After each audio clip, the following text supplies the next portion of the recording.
ও ও ওই দেখো, ও তোমার পেছনেই দাঁড়িয়ে আছে। সে ধীর পায়ে একটা জোরে বিদ্যুৎ চমকে উঠল। সেই নীলচে আলোতে কমল যা দেখল, চোখ দুটো আগুনের গোলার মতো দাউ দাউ করে জ্বলছে, আর তার হাত দুটো লম্বা ততই দৌড়াচ্ছিল যেন ততই তার।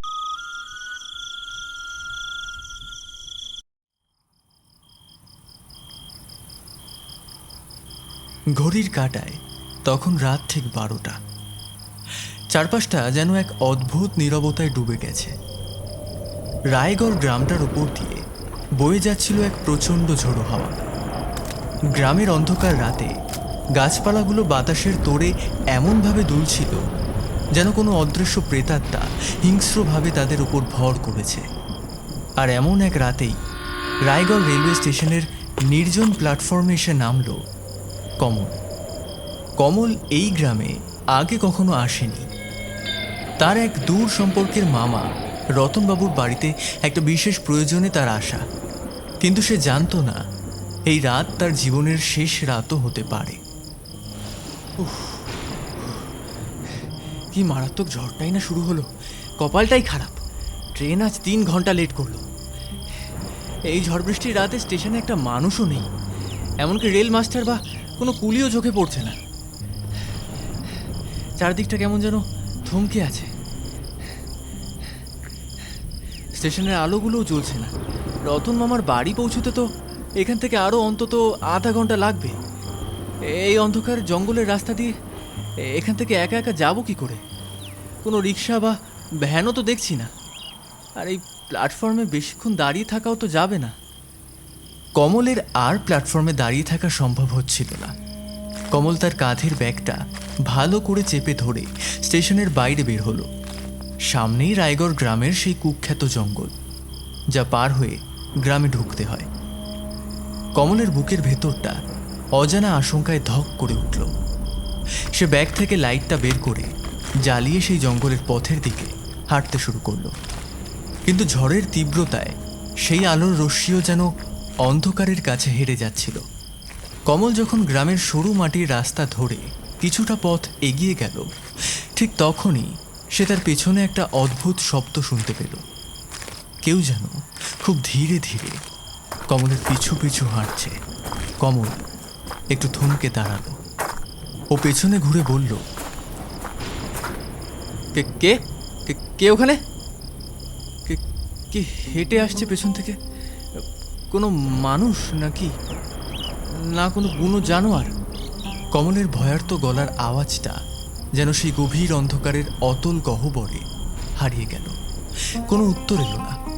কমল ভাবল হয়তো তার মনের ভুল বা বাতাসের শব্দ। সে আবার হাঁটা শুরু করল, কিন্তু আবারও সেই হাঁটার শব্দ।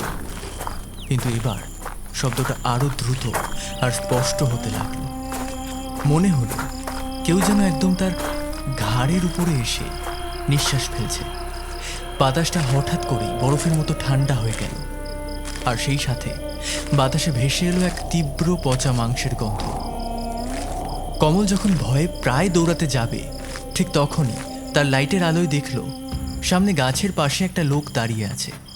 লোকটিকে অন্ধকারে ভালো করে দেখা যাচ্ছে না। সে সময় কমল বলল, উফ কাকা, আপনি তো আমাকে ভয় ফেলে দিলেন। আর আপনি হঠাৎ কোত্থেকে এলেন? যাই হোক, আপনি আমাকে একটু বাঁচান। আমি অনেক দূর থেকে এসেছি বিশেষ প্রয়োজনে। আমাকে একটু রতনবাবুর বাড়ি যেতে হবে।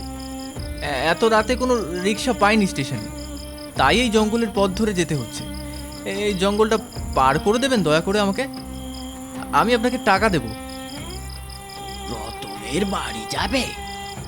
বাবা, তুমি ভুল রাতেই রায়গড়ে পা দিয়েছ। আজ অমাবস্যা, আর এই ঝোড়ো রাতে এই জঙ্গলের পথ দিয়ে এলে কেন? ও অমাবস্যার রাতে জাগ্রত হয়। হ্যাঁ, ও রক্তর খোঁজে ঘোরে। তুমি এক্ষুনি স্টেশনে ফিরে যাও বাবা। গ্রামে যাওয়ার চেষ্টাও করো না। কে জাগ্রত হয় কাকা? আপনি কার কথা বলছেন? এসব আজগুবি কথা বন্ধ করুন তো। আমি এসব বিশ্বাস করি না। আর আপনি যদি আমার সাহায্য করতে না চান তো রাস্তা ছাড়ুন। রতন মামা আমার অপেক্ষা করছেন, আমাকে যেতেই হবে। বিশ্বাস করো না, রায়গড়ের পিশাচকে কেউ বিশ্বাস না করে বাঁচেনি বাবা। ও ও ওই দেখো, ও তোমার পেছনেই দাঁড়িয়ে আছে।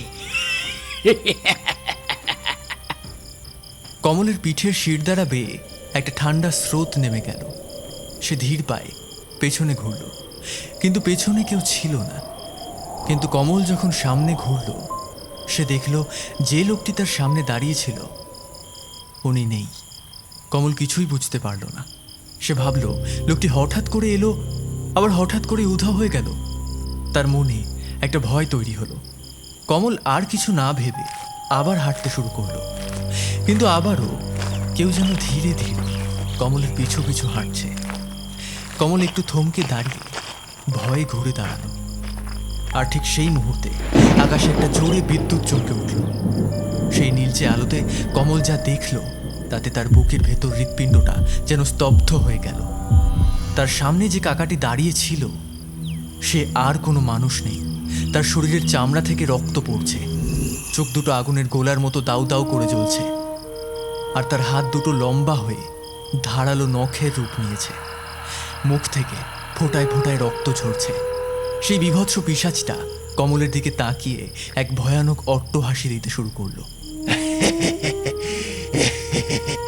কত বছর পর এই রায়গড়ের মাটিতে কোনো তাজা মানুষের রক্তের গন্ধ পেলাম।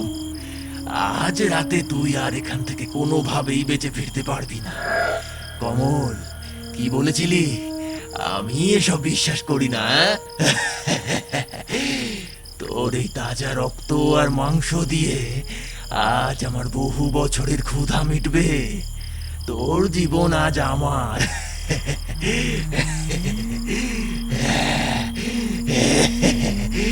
আয় আয়, আজকে তোকে খাবো। আয় আয় আয়, রক্ত রক্ত রক্ত। না না, বাঁচাও, কেউ আছো? বাঁচাও আমাকে, ও আমাকে মেরে ফেলবে। কেউ আছো? বাঁচাও আমাকে, মামা, আমাকে বাঁচাও। ভয়ে দিশাহারা হয়ে কমল তার হাতের ব্যাগটা ফেলে দিয়ে অন্ধকারের মধ্যে বনের কাদামাটি মাখা রাস্তার উপর দিয়ে দৌড়াতে লাগলো। কিন্তু সে যতই দৌড়াচ্ছিল, পেছনের সেই পিশাচটার অট্টহাসি আর ভারী পায়ের শব্দ যেন ততই তার কাছে আসছিল। কমল ভয়ে আরো জোরে দৌড়াতে শুরু করল, কিন্তু ঝড়ের বেগ আরো বাড়ছিল। দৌড়াতে দৌড়াতে হঠাৎ একটা গাছের শিকড়ে হোঁচট খেয়ে কমল মাটিতে আছড়ে পড়ল। তার লাইটটা ছিটকে দূরে গিয়ে ভেঙে গেল। চারদিক আবার অন্ধকার নেমে এলো। পরের দিন সকালে একজন বৃদ্ধ কমলকে একটা গাছের গোড়ায় অজ্ঞান অবস্থায় পড়ে থাকতে দেখল। কমল যখন চোখ খুলল, ওই বৃদ্ধটি তার সামনে দাঁড়িয়েছিল। কমল কাল রাতের ঘটনাটা সব বৃদ্ধটিকে খুলে বলল। বৃদ্ধটি এইসব শুনে বলল, কিছু বছর আগে একজন লোক শহর থেকে কাজ করে কিছু টাকা নিয়ে বাড়ি আসছিল ওই বনের রাস্তা দিয়ে।